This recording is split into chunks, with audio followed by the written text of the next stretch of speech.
नमस्कार, मैं मनीष गोयल और आप देख रहे हैं सारथी न्यूज। चीन में एक बार फिर से एक नए संक्रमण बीमारी को लेकर पूरे विश्व में चर्चा है।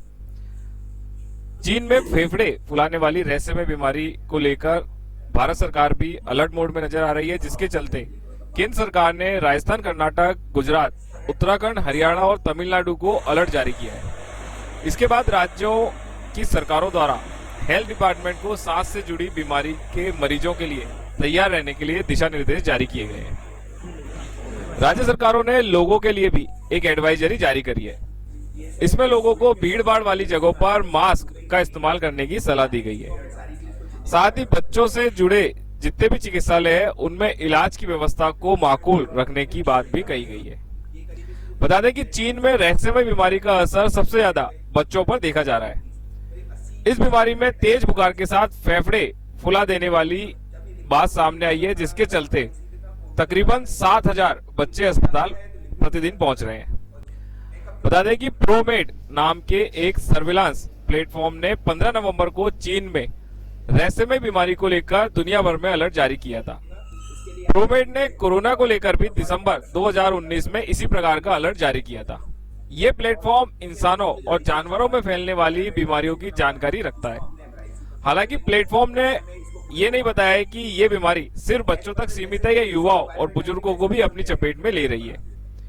इस बीमारी ने कब फैलना शुरू किया, इस बात का भी अभी पता लगाया जा रहा है।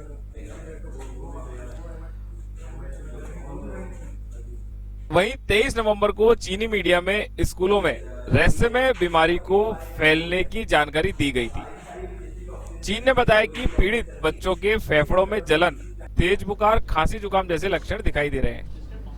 बीमारी को फैलने से रोकने के लिए स्कूलों में भी छुट्टियां भी कर दी गई थी।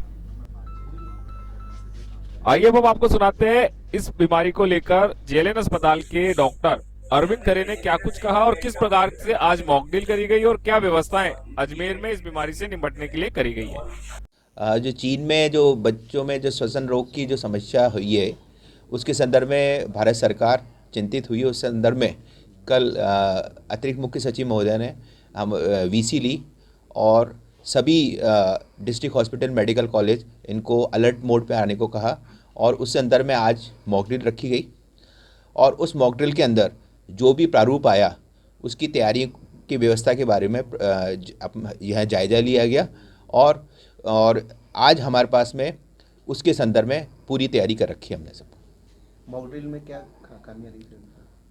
मॉक ड्रिल के अंदर अभी खामियां तो ऐसा कुछ नहीं हमारे पास में। इन्होंने बेड के लिए कहा कि आपके पास में इसके लिए सारी के जो बेड हैं वो हमने चिन्हित कर लिए जो हमारे पास में है और हर बेड में ऑक्सीजन और आईसीयू की facility, ventilator, oxygen concentrator, oxygen generator और बायोकेमिस्ट्री के जांच, माइक्रोबायोलॉजी, एम्बुलेंस, ये सारी की सारी हमने उसको चिन्हित कर लिया और सारे प्रभारी को हमने बुला करके उनको सेंसिटाइज कर दिया कि इसमें अभी हमने रखा है कि अगर कोई भी इंडोर के अंदर जो मेडिसिन और या पीडियाट्रिक्स के अंदर जो इसमें हैं, जो मेडिसिन में एल्डरली पर्सन और पीडियाट्रिक्स के अंदर जो 14 से 15 साल के बच्चों को और कोमॉर्बिडिटी और प्रेग्नेंट लेडीज़ को अपन ने इसमें हाई रिस्क माना है इसके अंदर।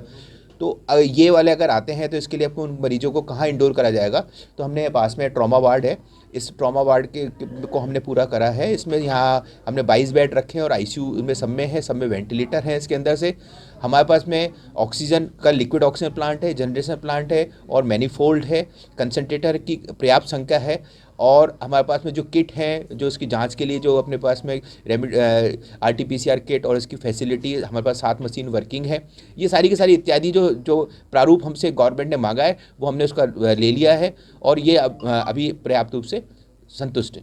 24 तारीख को जो मॉक ड्रिल करवाई उस संदर्भ में वो कार्य चल रहा है और शीघ्र ही वो ठीक हो जाएंगे उसके अंदर। डॉक्टर साहब, इस पूरी प्रक्रिया के अंदर संभावनाएं क्या हैं? जो तैयारियां आप लोग कर रहे हैं, जैसे पहले कोविड को लेकर तैयारी की गई थी लेकिन वो नाकाफी साबित हुई थी। वो स्थिति और आज की स्थिति अंतर है भाई। उस समय अब हमारे पास में वेंटिलेटर नहीं थे, जो पहला आया था उस समय भारत सरकार ने हमें वेंटिलेटर दिए थे। आज हमारे पास पर्याप्त मात्रा में वेंटिलेटर है। आज हमारे पास में 250 वेंटिलेटर हैं और ये उसमें से अधिकतर मोस्टली इसमें से फंक्शनिंग है और काम क्रियाशील है और शुरू में हमारे पास में आइसोलेशन की फैसिलिटी नहीं थी। आज हमारे पास में आइसोलेशन का पर्याप्त हमारे पास में बेड बना रखे हैं इसके अंदर से। शुरू में हमारे पास में सेंट्रल लाइन की इतनी ऑक्सीजन की नहीं थी, आज हमारे हर बेड में ऑक्सीजन है, हर वार्ड में हमारे पास जनरेशन प्लांट लगा रखे हैं हमें पर्याप्त सरकार। तो राज्य सरकार और भारत सरकार की मदद से अभी हमें इसकी अगर कोई आपदा आती है, फिलहाल तो अभी ऐसा कोई केस भारत में ही नहीं है, अगर आता है तो उसके लिए पूरा राज्य सरकार इसके लिए चुस्त है और इसके ऐसी पुरानी जैसी संभावना की नहीं होगी, क्योंकि हमने कोविड 1 और कोविड 2 से बहुत कुछ सीखा है और उसके हिसाब से भारत सरकार ने हमारे में जनरेशन प्लांट लगा दिया, तो हम ऑक्सीजन के लिए संतुष्ट हैं। लिक्विड ऑक्सीजन प्लांट है हमारे पास राउंड द क्लॉक चलने वाला, तो अब मुझे नहीं लगता कि ऐसी आगे भविष्य में कभी समस्या होगी।